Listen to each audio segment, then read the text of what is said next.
Greetings, everyone. Welcome to the LiftAffect podcast. I am your host, Matt McNeil, founder, clinical director, and director of human performance at LiftAffect, where we assist professional pilots with maintaining better mental health and optimizing their mental skills.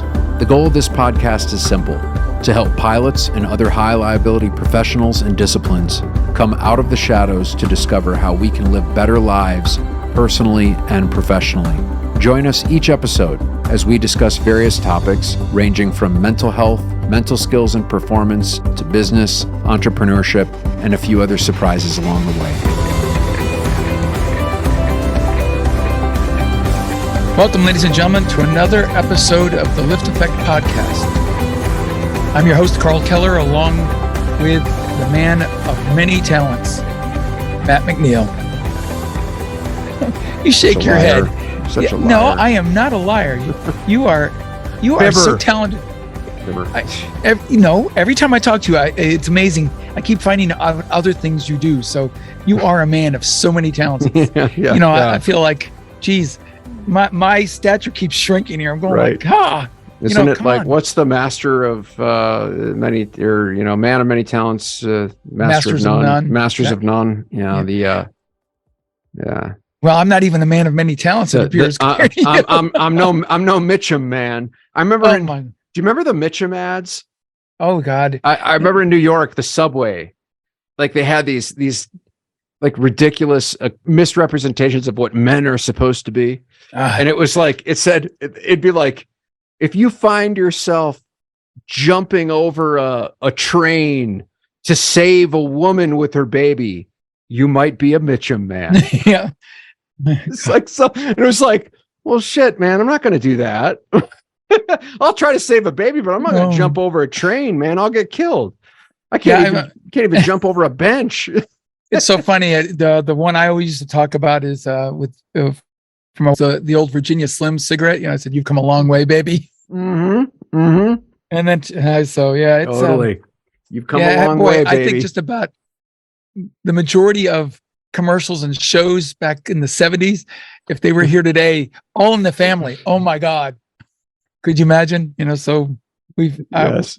And some things have changed for the good. Like as an example, our podcast, we're talking about things that I think would have remained in the shadows. Nobody would have even talked about. Forget the fact there were no podcasts back then.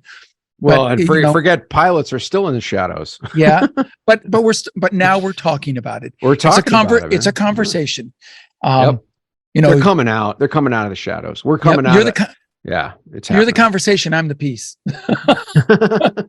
Oh my God. Oh well, enough of all of this. That's what all the ladies say, man. That's what all the ladies say. Oh no, I wish. No, the only one I want to have say that is my wife. So KK man is quite the piece. All right, piece. What a piece of work. He's a piece of work. He's a piece of work.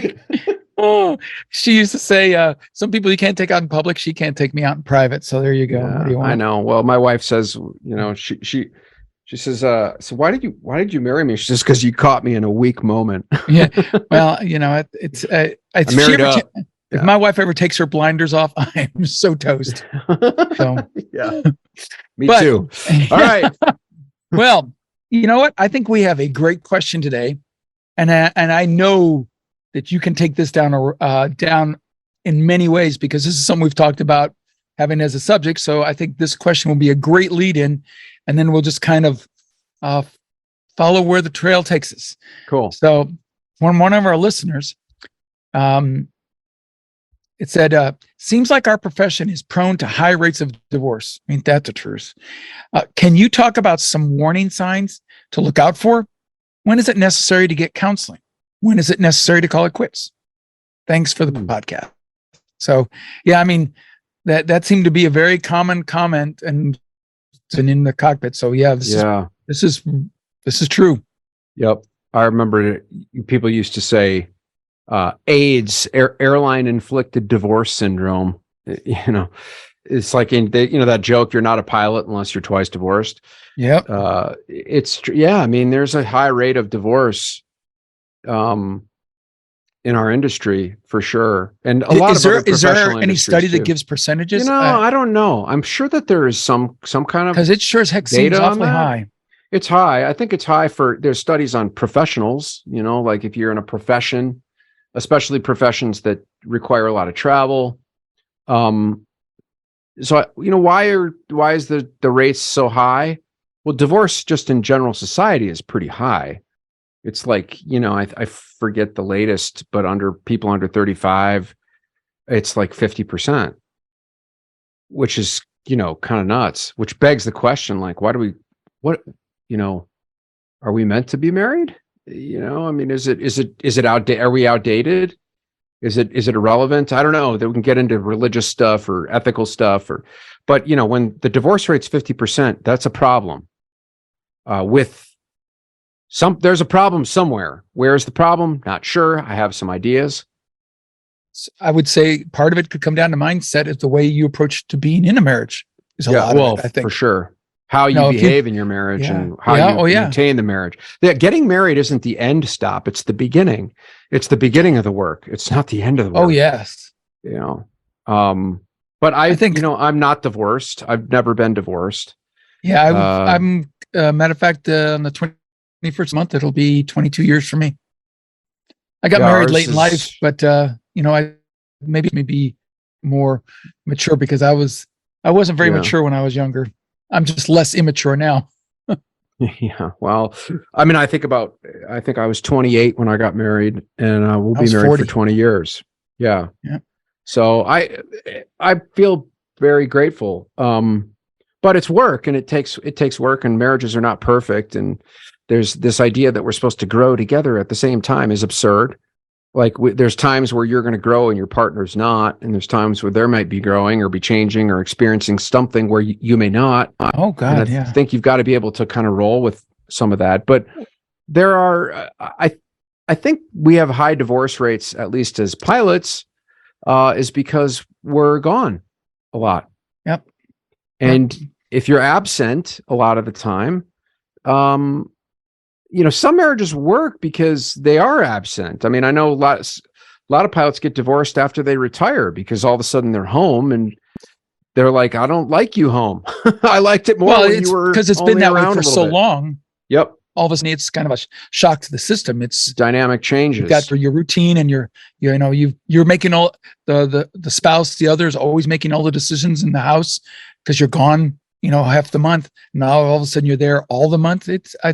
I think it's almost like you have to renegotiate what you do, who does what, because you're now there all the time. Yeah. There's some challenges to it. With pilots, we're pretty like obsessed with, oftentimes very solely focused on the job. It takes priority. And, there's a saying we always had is no birthdays, no holidays, no whining, if you want to be an airline pilot. And when you start missing significant things, there's a lot of resentment that can start to build up in relationships. Oh my God, yes. You miss a lot of plays, recitals, going to things with the kids. If you're religious, Sundays are a challenge, or whichever religion you're in, you're not going to be able to go every Sunday or observe every religious occasion, which is a challenge. I missed my daughter, she's now 7, but I've left the industry, left the flying part of it. Still very much in the industry. I'm more in the industry now than I was when I was flying. But I've left the flight deck, the cockpit, a few years ago. But my daughter's 7, and I look back and I had a very good schedule, very senior schedule.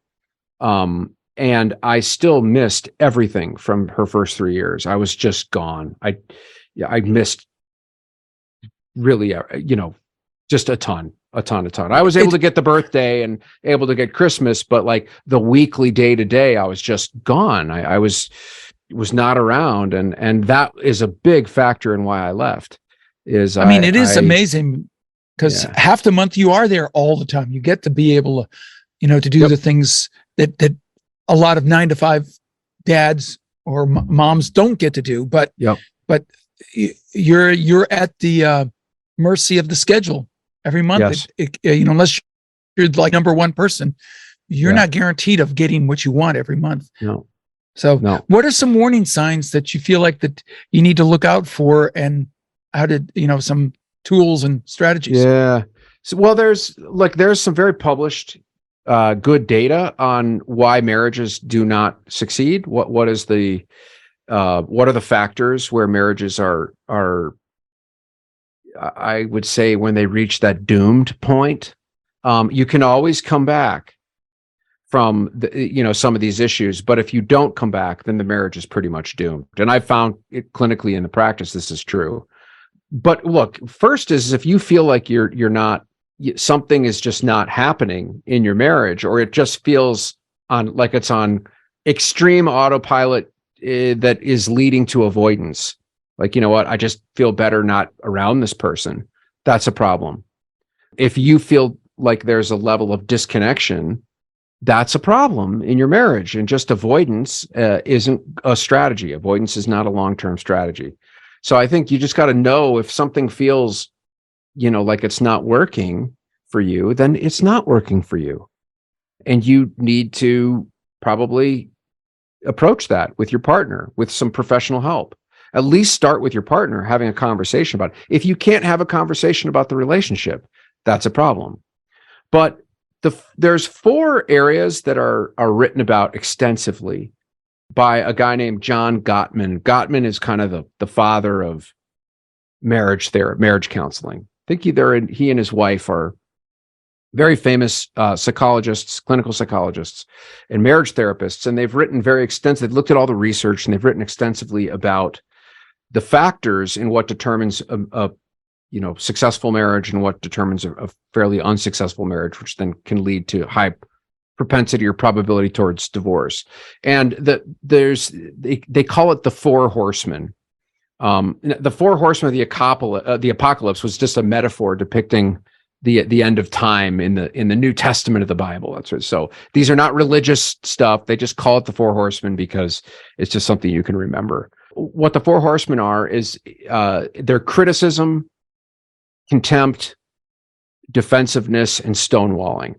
Those are, in the research shows that those 4 factors leads to high rates of divorce, individually and as a group, leads to high rates of divorce. So let's talk about criticism. Criticism is very different than just sort of like offering constructive feedback or complaint.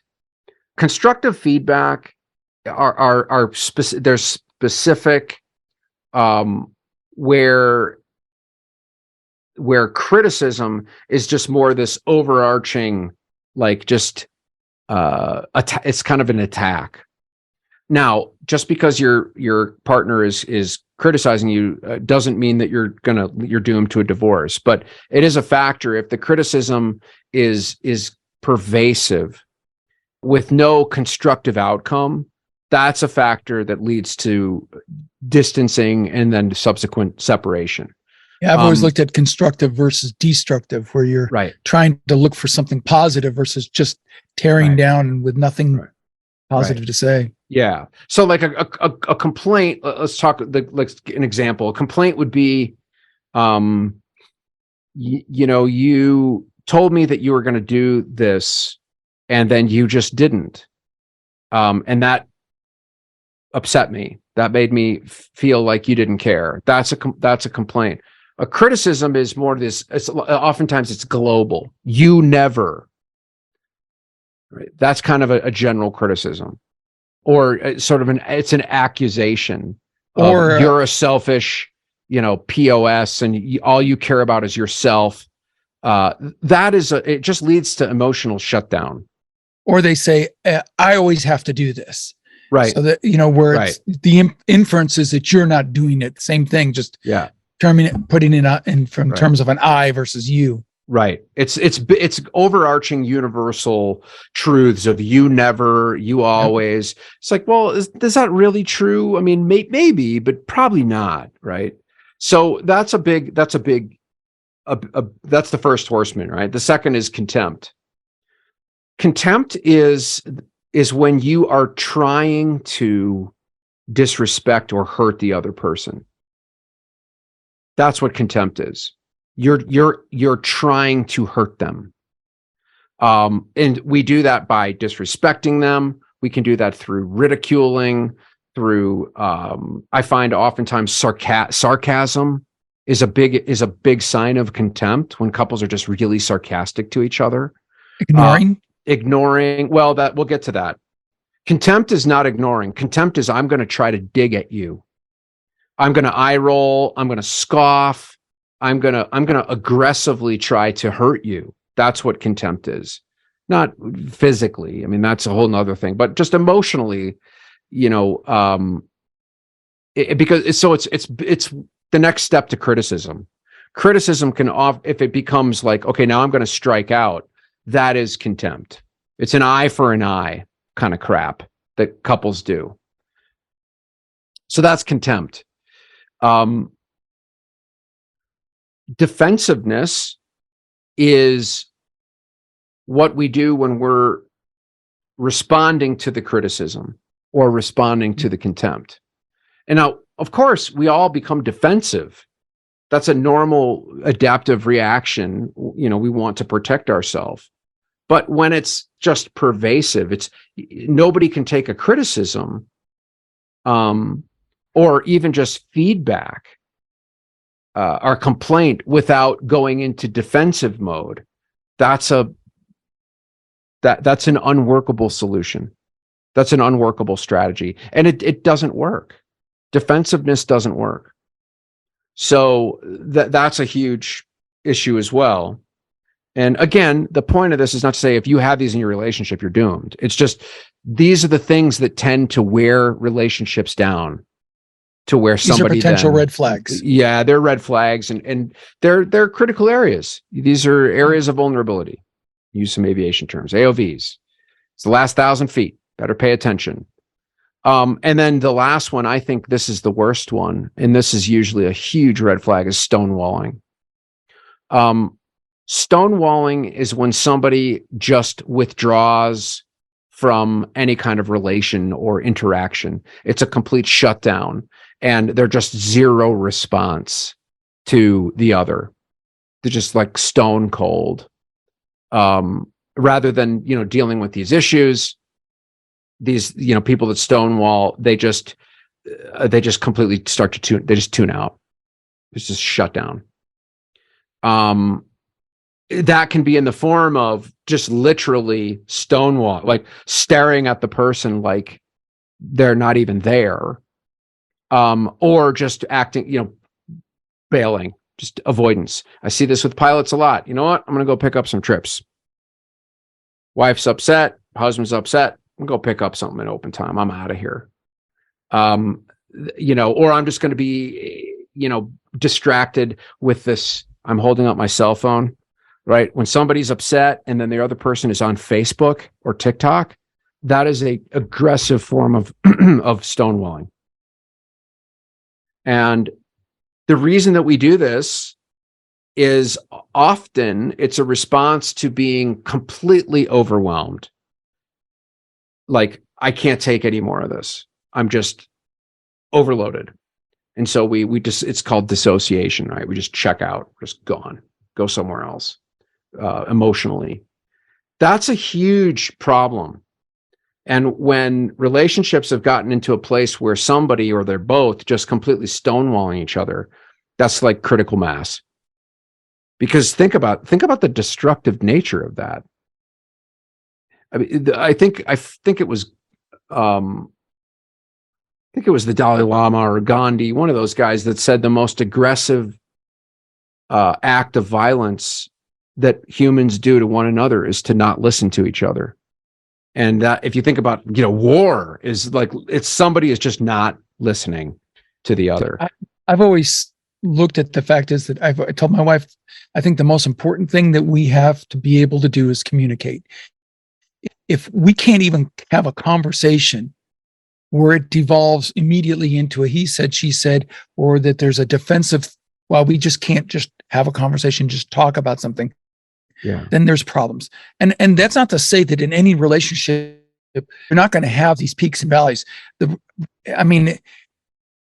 relationship is the most complex a thing that most of us will ever deal with, because we never get it perfect and right. No. So you're going to have times where you're going to struggle or have challenges, but if you can't find a way to power through that and find a common ground to talk, I feel that you need to figure out and get someone else to help, because you've reached a point where neither one of you can get over that hump. Right. You agree on that? Yes. Yeah, I totally agree. Now, okay, let's say you got these issues, and everybody has these issues at some level. Yes, they do. To some degree. That's the point. It's not to say, oh my God, you're doomed. So don't run and be like, okay, I'm filing for divorce because Matt said I've got all these issues, and that's not the point of this. Okay. That's not the point of this. But boy, look, everybody does listen to you. No, they don't. They're right on the edge of their seat. Sometimes they go to the extreme. I'm like, no. I didn't say that. That's not. You're going to get an angry letter from some. I'll get it. My husband said you said this. Yeah, I know. I'll get them. I get them all the time. Yeah. So okay, but here's the deal. It's funny. Ever since I get these podcasts, it's fun. Some of the criticisms are really. And I listen to all of them. You can criticize. I'm good with that. Let's talk about it. But so speaking of criticism, so let's say there's a lot of criticism going on.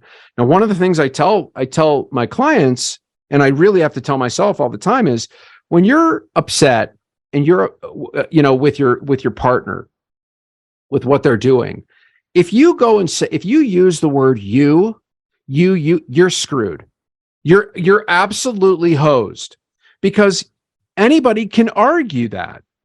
And that other person is going to become defensive, right? See, criticism, contempt, defensive, and stalling. They're all interrelated.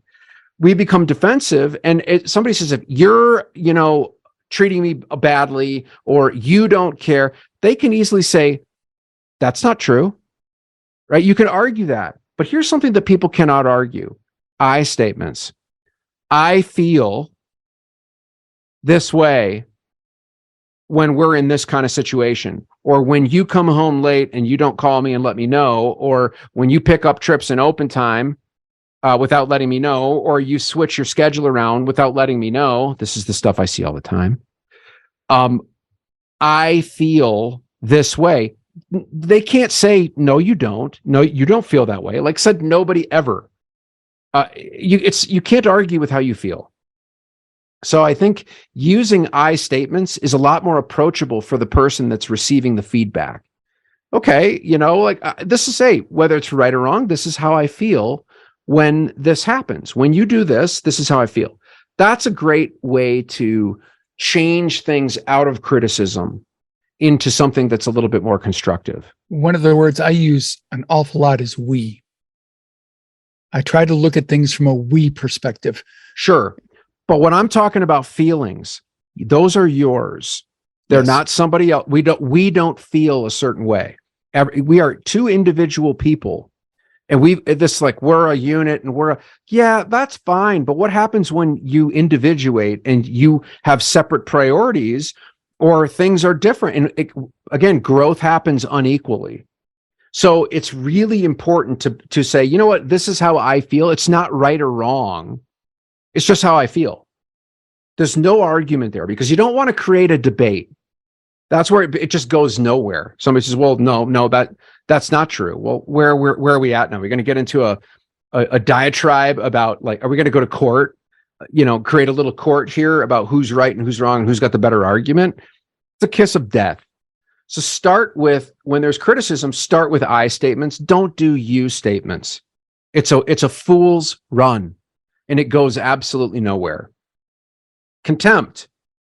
When there's a contempt, which is like, I'm going to reach out to try to dig at you.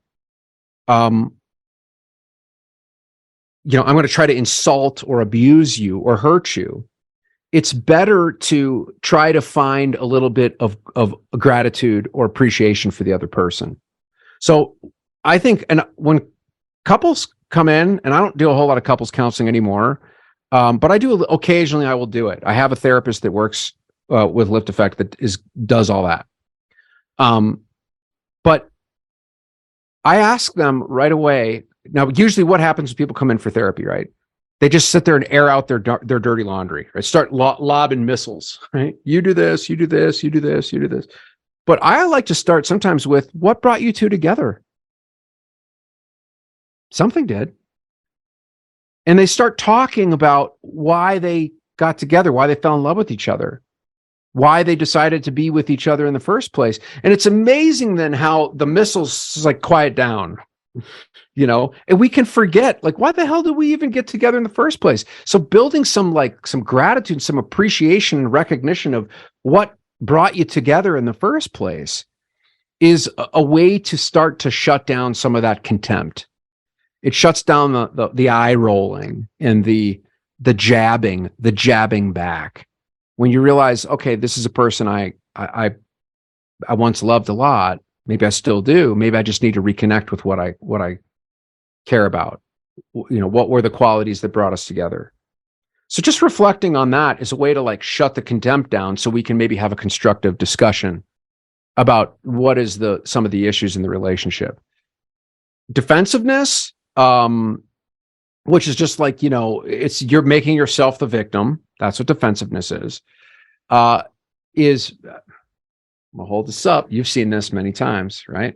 I've got a little note card that I hold on my desk, and it says response-ability. Responsibility is the ability to respond. It's a responsibility. Most people think responsibility is obligation. Well, it's my duty. It's just no. That's not actually what responsibility is. It's the ability to respond.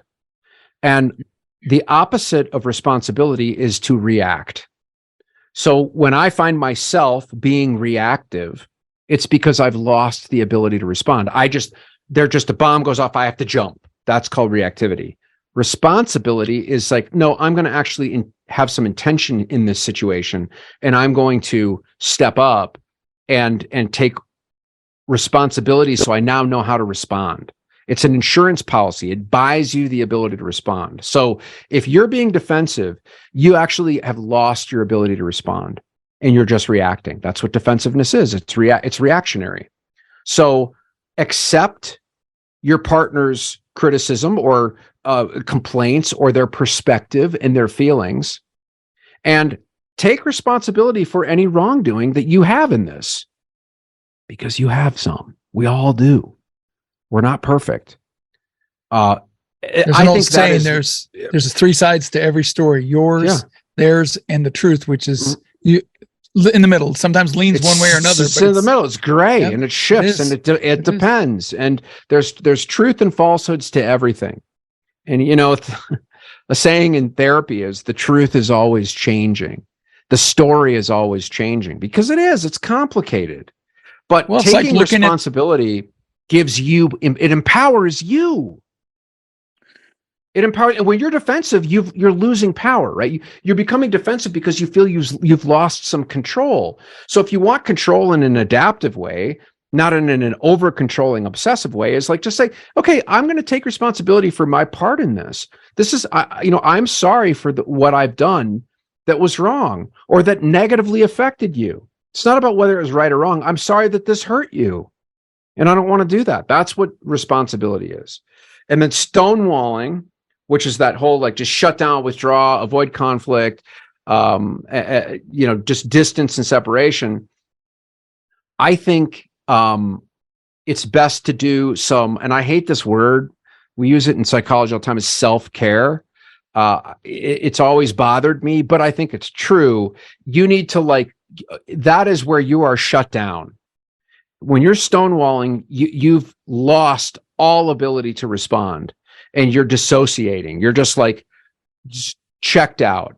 And so it just means you need to really take care of yourself, so that you can find yourself, find a way back to relating. So take a break, go do something that is kind of life-giving for you, and not, something that shuts you down. Go do something that allows you to connect with others. I mean, I don't care if it's go bowling with some friends. I mean, whatever. Do something to get you back into the pocket of relating a little bit, so that maybe you can. When it's the other one that's What about when the other one is the one that's stonewalling? Well, that's where you need therapy. I mean, that is where you need to get some help. If the other one's just doing that, if you feel like you're being stonewalled, you could try to mention that, but again, they're stonewalling you, so they're not going to listen. So that gets us to this. I think the most important part is, and I hear this all the time, well, I want therapy, but my partner doesn't. Yeah. We got a problem here.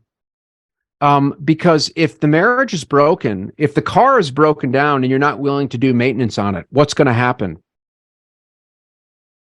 It's going to die. This is not a sustainable plan.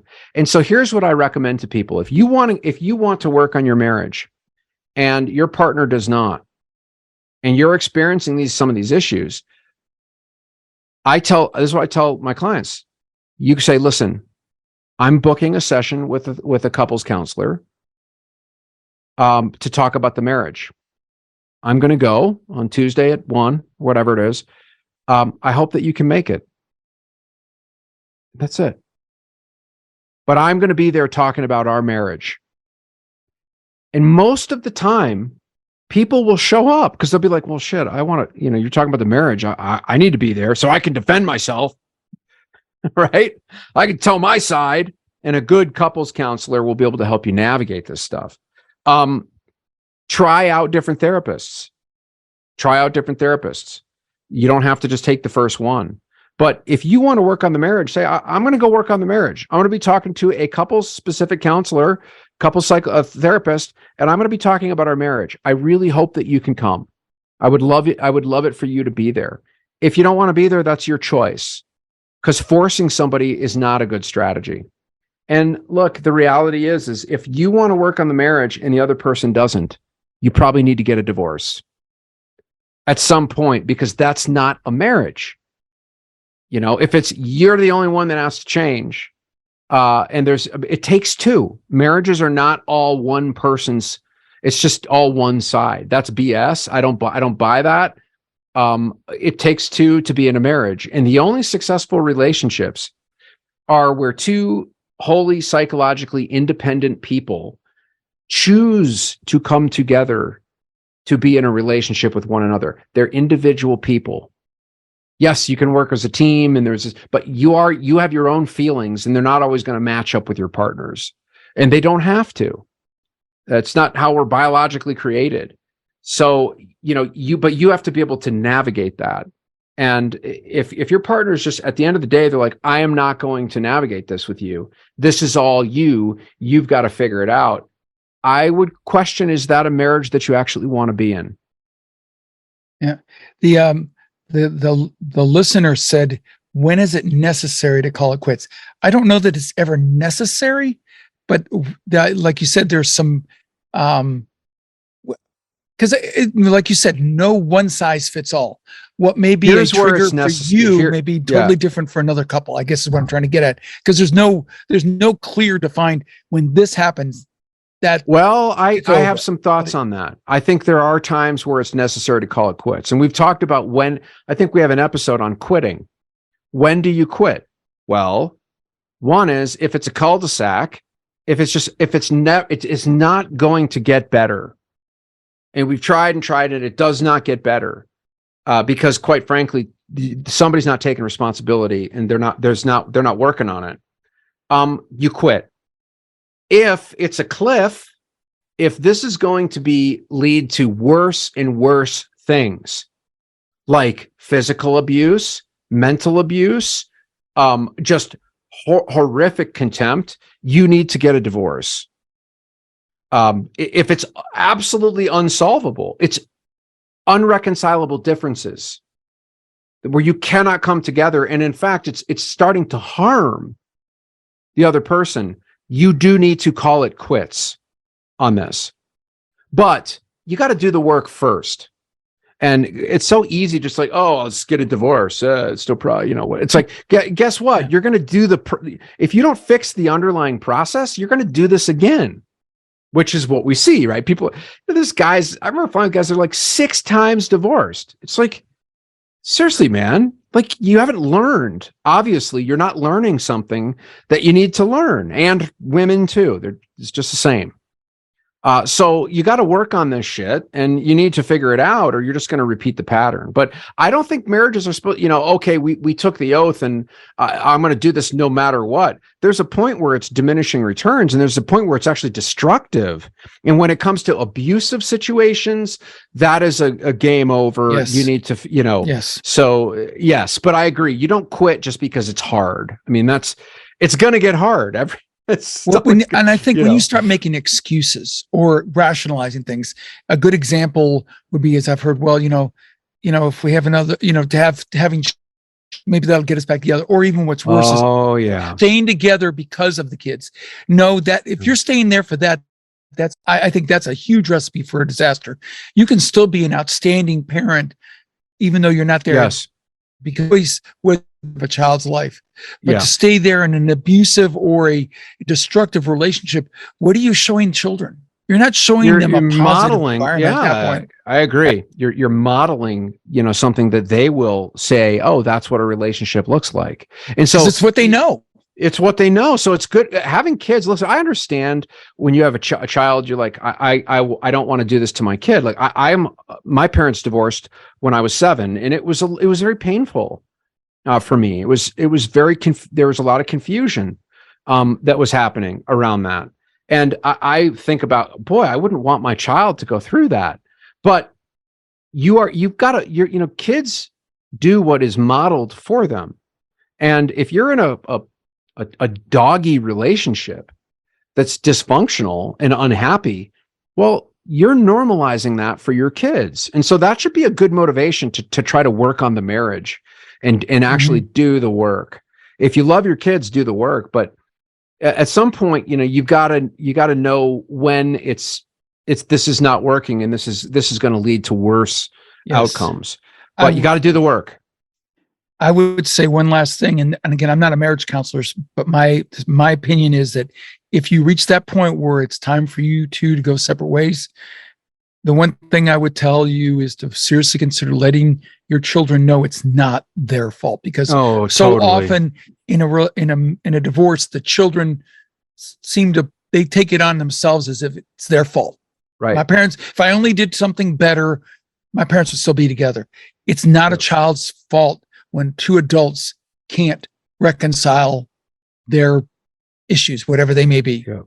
So I would just say, make sure the child realize, or children, you love them unconditionally, no matter what. It's not going to be, it's not their fault. Amen to that, brother.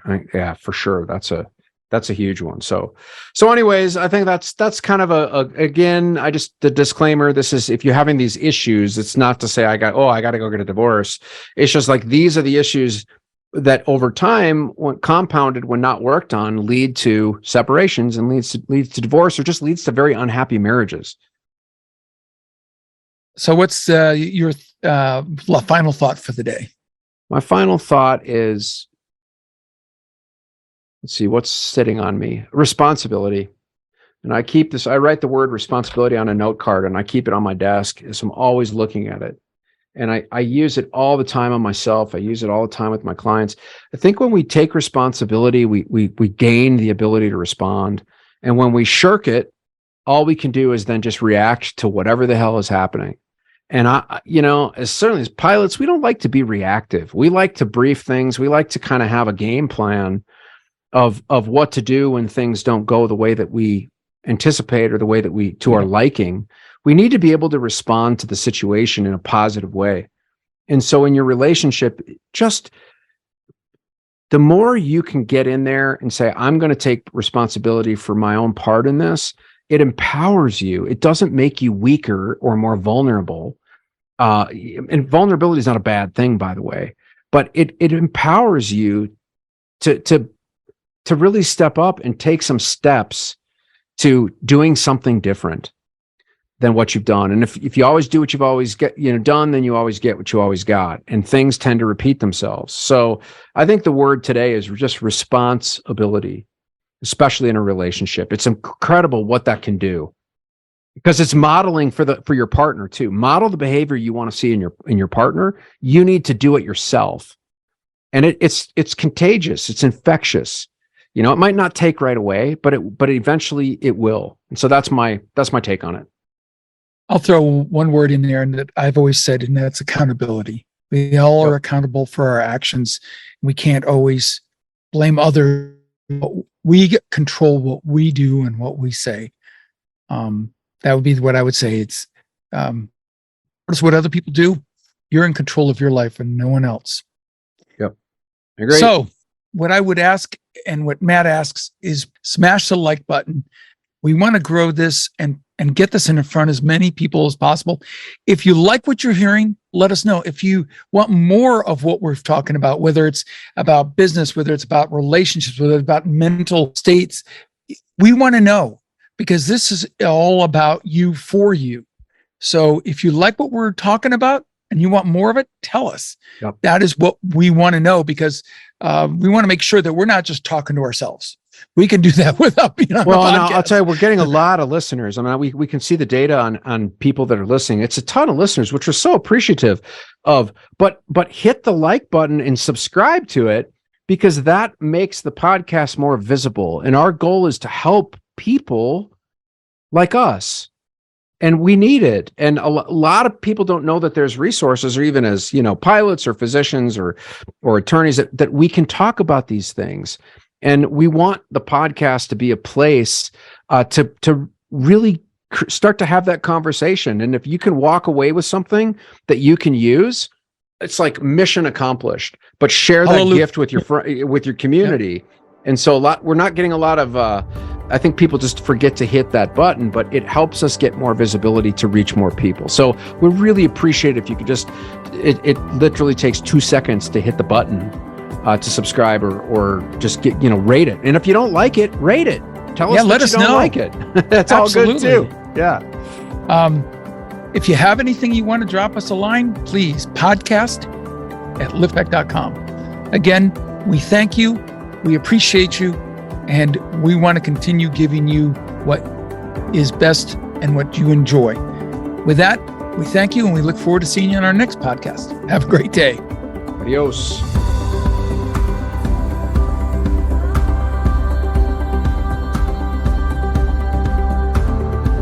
Thank you for listening to this week's episode of the LiftAffect podcast.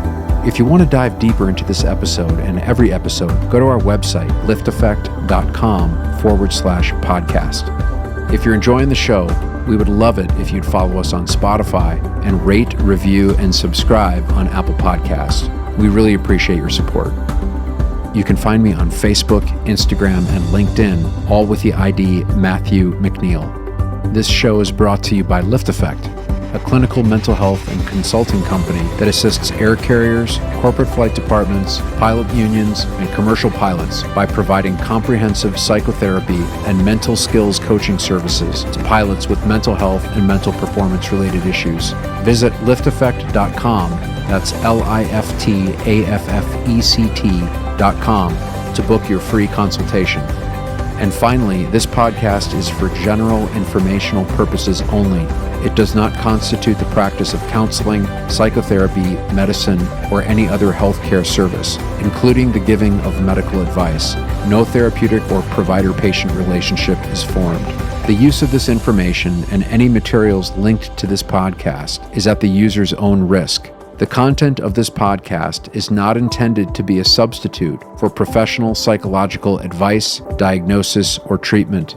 Users should not disregard or delay in obtaining advice for any psychological or medical condition they have, and they should seek the assistance of their healthcare professionals for any such conditions.